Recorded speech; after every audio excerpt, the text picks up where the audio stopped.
If you love stories splashed with humor, mystery, comedy, adventure, suspense, romance, and supernatural mayhem, then you don't want to miss today's show. We have got an amazing guest today, and Charles is joining us in the studio. Don't go away, we will be right back.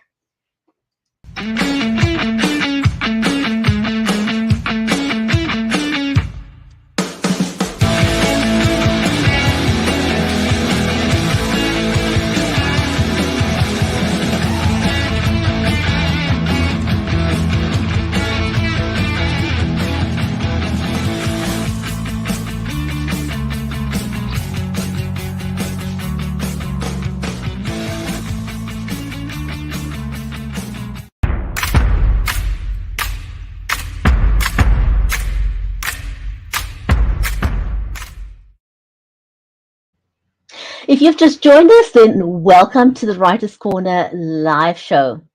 If you have not watched the show before, we go live every week this time, and our show is brought to you by Be Live Media, Creative Edge, and StreamYard. So, warm welcome whether you're watching us over on Facebook, on YouTube, on LinkedIn, Amazon Live, Twitch, Twitter. Welcome to the show. One of the things that we're very passionate about is helping you level up. Now, since the pandemic, more and more authors have been going online to promote their book and just to create awareness of their brand. So one of the things we'd like to do is help you level up on how you can appear live. I know that most of the authors go live using their phones, and phone cameras are absolutely awesome. They worked perfect. But here's a quick tip for you. I think the natural inclination, especially if you're going live on Instagram, for example, is to go live on your phone in portrait mode, and that's absolutely correct. This portrait is great for Instagram and TikTok, might I add. But if you're going live on anywhere else, like on Facebook or LinkedIn or any of the other platforms, turn your phone into landscape mode. It gives you a bigger real estate area to go live in, so you can use your hands, be a bit more animated, read your book, and you're not having to scramble to find enough space on a tiny little screen when you could get a better result going live in landscape. The other quick tip is when you are promoting your work, put your phone, if you are using your phone, put your phone onto a tripod, any tripod of any kind. But stabilize your phone. And the reason you want to do that is it's very difficult to hold your phone in your hand. It'll shake because it's not possible to hold it still, and people might get seasick and click away. So stabilize your phone when you go live. Those are just some of the quick tips. And if you want to really level up and you're going live on your computer, invest in an external camera or a microphone to level up. But let me get my amazing co-host to join me on screen. Mary Elizabeth Jackson is an award-winning author herself. She's also a disabilities advocate, a ghostwriter. So do go and check out her work. Mary, welcome to the show. How are you today? I think the technology gremlins has gotten to us. So Okay, I did unmute. I did. I witnessed myself unmuting. So, anyways, but yeah, I'm doing great. How are you? We've had a lot of laughs about technology that we could talk about for a while, and we just keep going and rolling with. That's what live's all about, and it does bring some chuckles, doesn't it? But I'm doing great, and I'm so excited to be here, and I'm so excited for our author. Now, I was planning to wear a cowboy hat. But the cowboy hat is at college with my daughter. So we're just imagining we have cowboy hats on with me and coming. So. Yes, I'm absolutely looking forward to chatting to Anne. She's a USA Today Bestselling author, and she writes character-driven, award-winning stories splashed with humor, mystery, comedy, adventure, suspense, romance, and supernatural mayhem, she says. Now, Anne knows what she's doing because she's got a BA in English with the emphasis on creative writing from the University of Washington. She's also a member of Sisters in Crime and Western Writers of America. So let's invite her to come and join us on the show, shall we? Yes.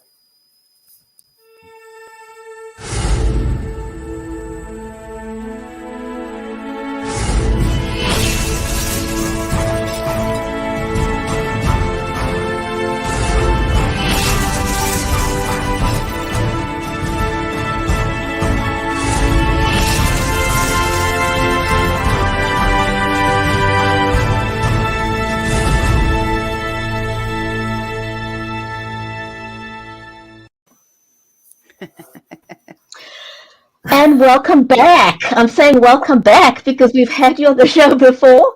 It was delightful to have you on the show, and so great to really welcome you back again. How are you doing? Thank you for having me back. And I'm doing well. Made it through August, summer month here in the Southwest US, and that can be pretty crazy with the monsoon season that comes through our area. So everything's green outside. You wouldn't know you're in Arizona right now, and starting to dry out finally. So looking forward to fall. Awesome, Nice, awesome. nice. Well, we're just going into Absolutely. summer in my part of the world, yeah, and I just always, every single week, I get a kick of how out of how we are connected from all corners of the globe, you know, through the internet. Thanks to the internet, sometimes it challenges us, but most of the times it connects us. Right. Yes, and it's hot here. We're very hot still. So, and I'm sure Anne has had a tremendously hot, one of the hottest summers we can remember, probably. Right. Well, interestingly, you'd think with Arizona we would have baked so well, but because we had a really active monsoon season that started in late June, and that brings every day we'll heat up in the morning and then we'll get rain in the afternoon and it'll cool us down. Now we stayed steamy, which you're used to, Mary, but we're Mhm. not. I mean, I'm used to 10% humidity, and all of a sudden, it's Oh, 80% humidity and we're just dying. I'm laying on the tile floor going, okay, enough with this yeah. humidity. Get me back to Right. dry, right? But we've Right. we've not had last year we hit up here in the mountains like 111. It was horrible. We're not used to that. This year we've barely topped 100. So it's been a really Oh, weird year for weather and how it's shifting around. The monsoon saved us, I think, from going too hot like so many did. yeah. And see, where we Wow. were. That's where we were for most of June, almost all of July was over 100, and it was just. I mean, we're still asking where's the summer because we missed it. You can't go outside. You can't go swimming. You can't do anything because it's too hot. You can't send the kids out to play. So we kind of got gypped on a summer this year because it was just way too hot to do anything. You did. It's like a That's phoenix. crazy. Phoenix summers is most of the world's winters. So I have family and friends down there, and in the summer they stay inside all the time. But then come fall, winter, spring, they're out all the time. So they switch around in the summer. And that's kind of what you guys got was like a desert summer there. You had to stay Mm, inside. yeah, we Been sure did. crazy, been Mm. crazy. So, and those, for anyone watching the show today that's not familiar with the Jackrabbit series, can you give us just a little bit of an introduction to the series, and did you plan it to be a series from the get-go, or did that sort of happen once you got writing? Well, this series I started writing in the early 2000s, believe it or not. I kind of I had an idea, the first book came to me when I was down in Arizona visiting at that time. I lived in Washington, the state of Washington. And I had gone by a huge RV park and on our trip through Arizona. And I thought, wow, that is a fun idea, a fun setting for something to happen, mysteries, whatever. And that just kind of sat in my mind. Well, then I was playing a game of hangman with a friend at where I used to work. And yes, we weren't working at that point. But she put this thing up on the board and it was supposed to be the Hounds of the Baskerville, I think it is. And I said, with the letters that were up, I said, Dance of the Winnebagos. And she said, what is that? And I said, I don't know, but I think it would make a great title for a book, don't you? And so using that and this whole idea for a mystery, adventure happening down in the Arizona desert at an RV park started. And that's the Jackrabbit Junction mystery series. It's set in Jackrabbit Junction, where it's a tiny junction where all there is there's a bar, a gas station, a couple small stores, and an RV park called the Dancing Winnebagos RV Park. And so the whole series is about the Morgan sisters. And the first one, Dance of the Winnebago, stars Claire, the middle sister, and she's come to Arizona with her grandfather and 2 of his Army vet buddies, not by choice. Her mother, kind of made her go because her mom's afraid her father, the grandfather, is going to pick up a gold digger, because the grandfather and his Army vet buddies have come to the RV park and set up to have via a chat room, a bunch of ladies come because they're looking for wives. So Claire Morgan is in her mid-30s, and she's down there with her grandfather and his buddies, and they don't want her there. And she is supposed to try to stop him from finding a gold digger amongst all these crazy women coming and going. It's a fun time, wild women, I should say. So that's kind of the setup. And then while she's there trying to fit in, she finds a bone, a human leg bone, and when out walking the dog, and kind of gets started in the mystery, because that's Claire. She just kind of is jack of all trades. She's curious. She gets herself going, into stuff like this. And she starts trying to figure out whose leg bone this could be. And so that's kind of the start of the whole series. And then in book 2, her sister Kate, the youngest of the 3, comes down, and Kate's the spoiled one. Everybody loves Kate. And so Claire's, dealing with her mom, who's also down there then. And there's more mysteries. There's more treasures being found, because it turns out that the RV park used to be owned by a guy named Joe Martino, who had a front of an antique business, but really he was a thief of thieves. He would move shipments of stolen goods, but then he'd also steal a little off the top and hide it in the desert for his own retirement. And so then he died about a year before the story starts, and his widow has been slowly sinking into debt due to health bills. And so here comes Claire, and she's curious, and there's all these treasures. And so that's kind of the whole gist of the series. It's a mixture of mystery and treasure hunt. I often think of it as an action adventure kind of thing, because we're always out looking for treasures, it seems like. And so then in the 3rd book, the oldest sister, Veronica, comes down, and Veronica has her own problems. She's just recently divorced from a guy who's now in prison, who was laundering for some money for some big, bad, nasty guys. So here comes Ronnie. She's divorced. Her ex is now in prison. And because he has people after them, but they can't get to him, she's the next best thing. So she's got, hitmen and all this crazy stuff coming with her. So you throw it all together, and it's a crazy time down there in the Arizona desert, with a lot of fun characters, a lot of humor. That's what this series is big on humor. It's more character driven than, mystery type driven stories. This is more about the characters, what they find, and how they get through stuff, and the family interactions. I love it. It's so interesting. I think as a writer, it's really fascinating, or a creator, what piques our interest to make us want to write something, or create a story, or write a movie, or write a song. It's so interesting, right? So people watching it's actually very inspirational to those of us who are creators, right? Because that's where we get a lot of our meat, and not of the bones, but the meat, so it's really kind of fascinating how that happens.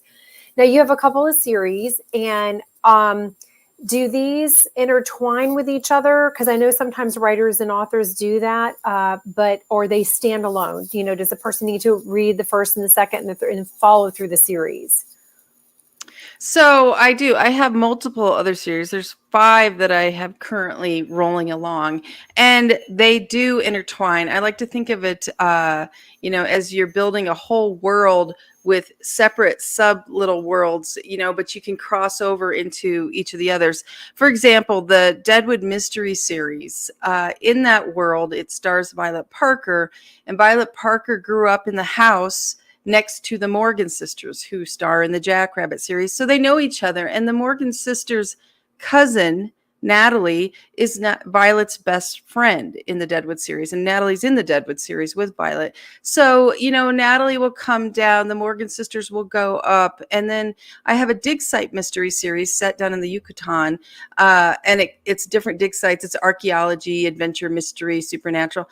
And one of the stars in that is Quint Parker, who is the brother of Violet Parker in the Deadwood series. So he'll show up there, or, things move around and you can see crossovers, and it's kind of fun. I always enjoy that as a viewer of series or a reader of series, when you know someone from another series and here they are showing up on screen. So yes. And then I have the Deadwood Undertaker series that my husband and I write together, which is a prequel back in the 1870s to the Deadwood Mystery Series.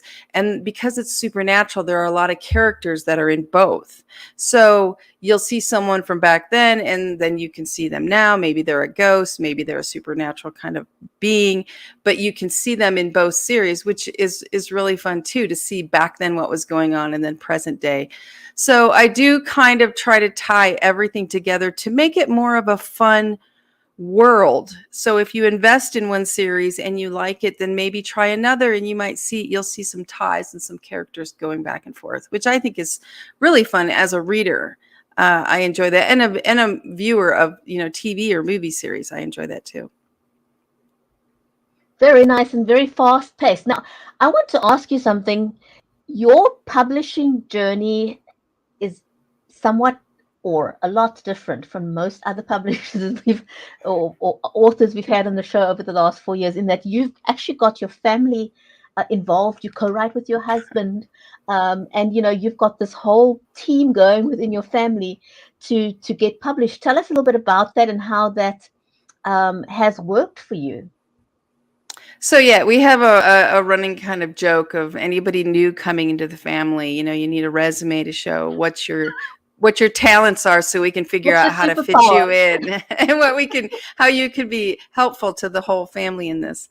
It started way back when I was trying to get in with, back in the late 90s, early 2000s, trying to get in with some of the bigger publishers, and hitting walls because I'm mixed genre. And at that time, they wanted you to be either mystery or romance or thriller. Pick a team. Don't be crossing the boundaries so much. Don't have 40% this, 30 and 30 or whatever percentage of the different genres. So when I was rejected during a final acquisition with one of the bigger publishers, my brother, who has always been an artist, drawing and painting and all kinds of fun stuff, he said to me, if you're going to do this with your own press, either that your own publishing company you'll build or yourself, I would love to try my hand at doing some illustrations and maybe cover art for you. And so that's kind of how that got started. And he is the one, if you look at my covers, most all of them have his cover art. So you can see kind of the similarity, the branding that goes across the different series. Now we do make them different, but you can see, it's his art. And then my husband, who has done all parts of the business behind the scenes as well, including graphic artists. So he'll take the original art my brother hand draws or paints, whatever medium he uses. And then my husband will take it and scan it and then do the graphic artwork, all that goes into that. As well as, like I said, he's co-writing, this other series. He does a lot of, like I said, there's tons of behind the scenes. Anyone who does this knows all the background stuff you have to do with technology and different platforms, retail platforms. So there's that. Now, my sister-in-law, my husband's oldest sister, she was always in marketing years back. And so one of the things as we started building, we started talking with her as, would you like to try your hand at book marketing and help some more with that? Because there's a lot that goes into marketing. So she was interested, and this was years back, and has been with us for years as kind of our right hand with so many promo and, ads and all kinds of stuff, doing all that work that's marketing related and helping out in so many ways. So then I have an oldest sister who, she had gone to college, accounting and different things. And I said, I need help bookkeeping. A lady who had been doing it when I first started retired. And so my oldest sister came on, and she's a bookkeeper, as well as she goes to different events and takes the books and sells them at different events in her area. So that's just a part of what goes on. I mean, it really is a family operation. Our kids always help at book signings, of course, like they have a choice, but they're always very helpful and willing to be there with us.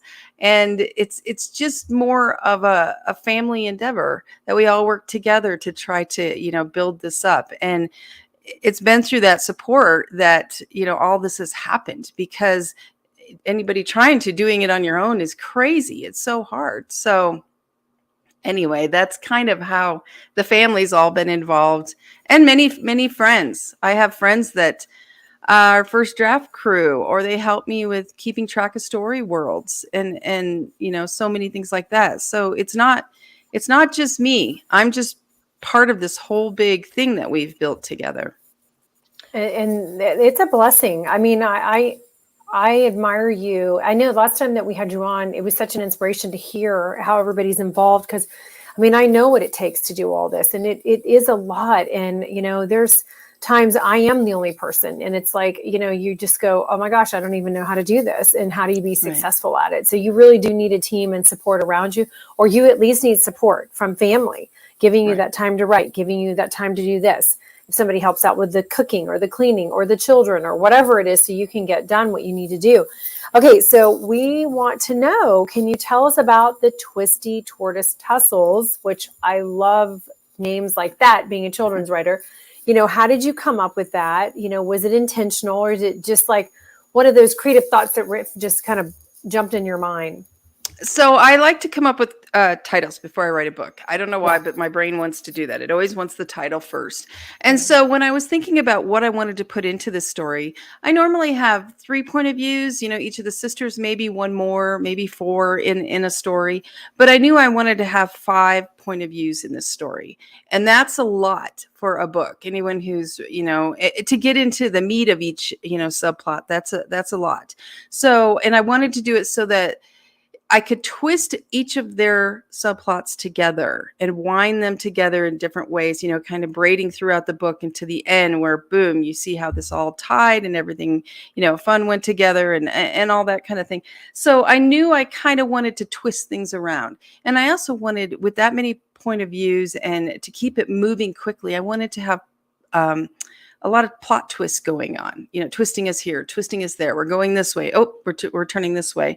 So Twisty was part of it. Now, Tortoise, if you look back through my other books, Dance of the Winnebagos, Jackrabbit Junction Jitters, The Great Jackalope Stampede, The Rowdy Coyote Rumble, In Cahoots with the Prickly Pear Posse, I like to use desert references in the titles. So tortoise, a desert tortoise, seemed good because in part, we're plodding along, even though we're twisting, turning and all the craziness.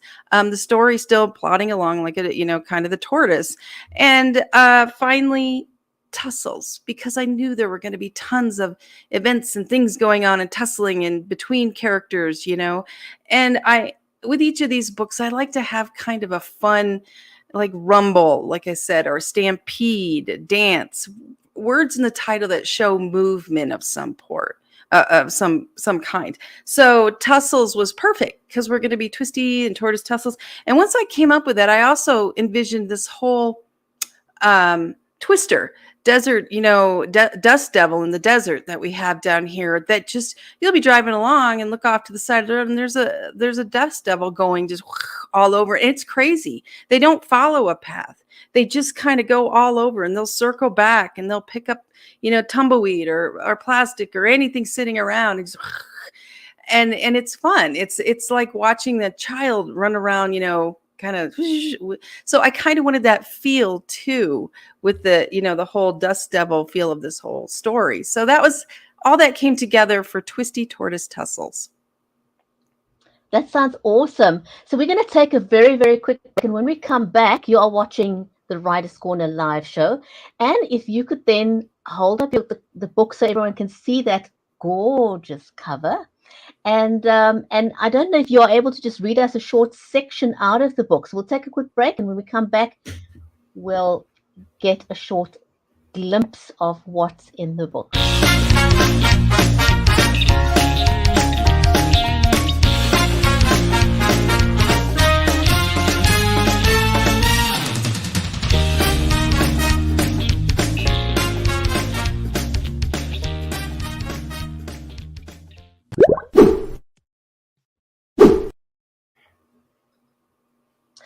And welcome back to the Writer's Corner live show.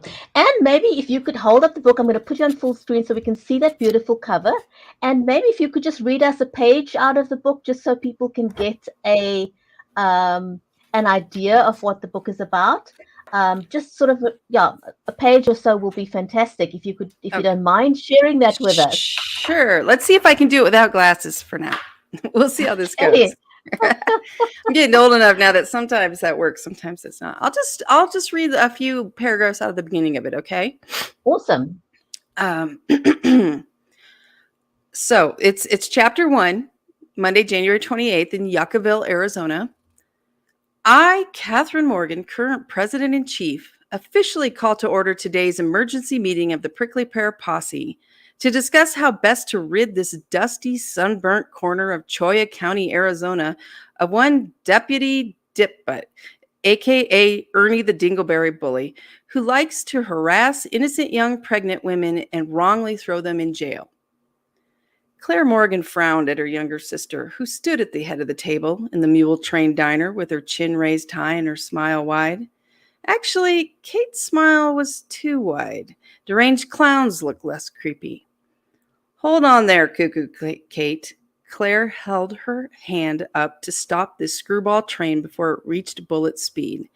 She'd been back in Jackrabbit Junction only a day after spending a few weeks in Tucson. She needed some time to catch her breath, for Christ's sake. Why are you president-in-chief? Kate jammed her hands on her hips, which made her pregnant belly more pronounced under her pink tunic. Her left eye twitched. Dang it, Claire. I warned you about calling me chubby or I did not say you're crazy, Kate cut in, motioning for Kate to lower her voice before half of the town of Yuccaville came to see what all the commotion was. As it was, they had the attention of several of the lunch eaters scattered around them, in spite of the late, great Johnny Nash singing loudly through the overhead speakers about how he could see clearly now that the rain was gone.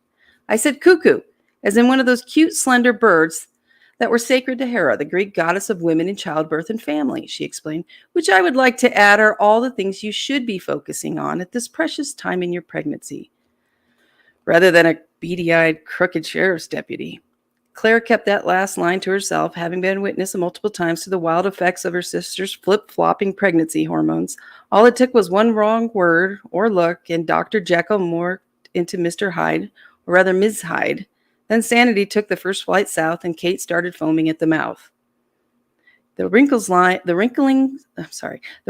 lining Kate's mob boss glare deepened as she looked over at Claire. You are a teller of untruths, Count Fibula, and your trousers have combusted. There, how's that for just a little bit? Sorry, I need more coffee to read at this time of the morning here, apparently. My lips were like blah, blah, blah, blah. It's okay. I love it. I know.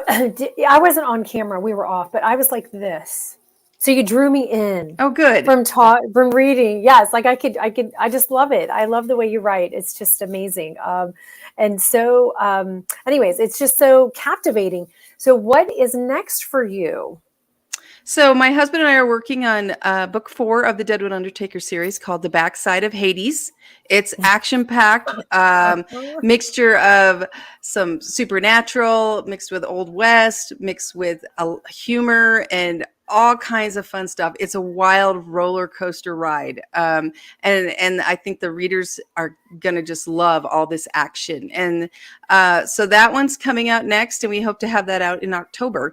And while that's going through that process of coming out, I'll be working on Deadwood Mystery Series number 13. And I have not locked down the title yet, but that is what will come out then next spring. Oh my gosh, so excited. Can't wait. That is awesome. Oh my goodness. Congratulations. Yes. Never a dull moment in your family by the looks of it. And we'll have to book you back onto the Writer's Corner live show for your next book. We'll all right. Like to know more about that. Oh yeah, that's The Backside of Hades is great. Yeah, I can't say enough to everybody. Oh man, it's so fun and action packed and just crazy, wild, fun times.